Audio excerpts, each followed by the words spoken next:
Chairman, may dalawa akong tanong. Yes. Anong dapat na ugali sa nagpaplano pa magnegosyo or sa mga baguhan pa na negosyante? Disiplina mo lang talaga. Yes.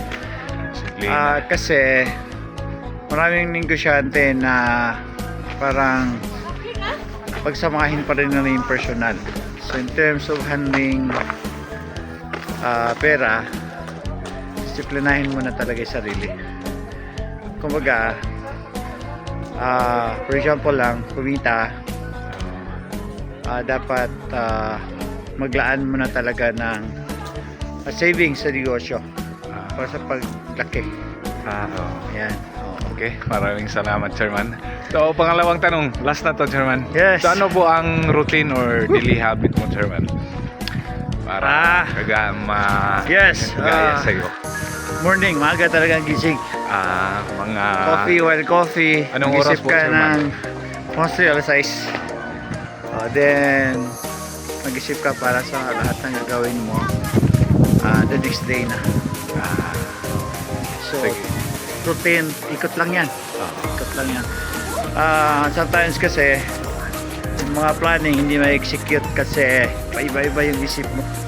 So, mas maganda yung daily, may ginagawa ka na halos same lang. Then, planning, then application. Chairman, thank you. Maraming salamat. Grabe.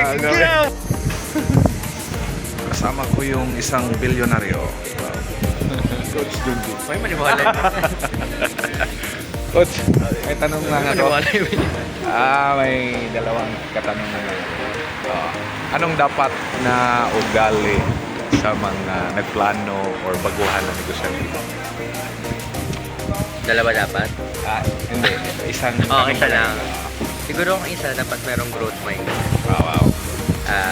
Na dapat hindi ka lang nag-stay kung nasan ka ngayon. And if ever you feel, it's always part of your learning experience.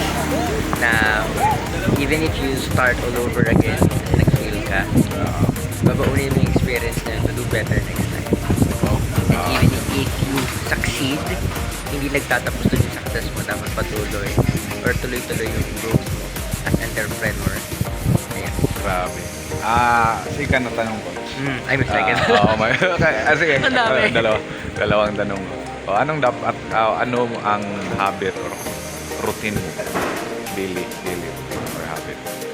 Yung daily routine ko kasi it's more of pinagsasabay ko talaga yung health, both physical, mental, at saka siyempre entrepreneurial health natin. So nandiyan yung mag-gym ka, mag-exercise ka, you complete your 10,000 off. Wow. At least learning every day by reading books, watching. Ako nanonood ako ng mga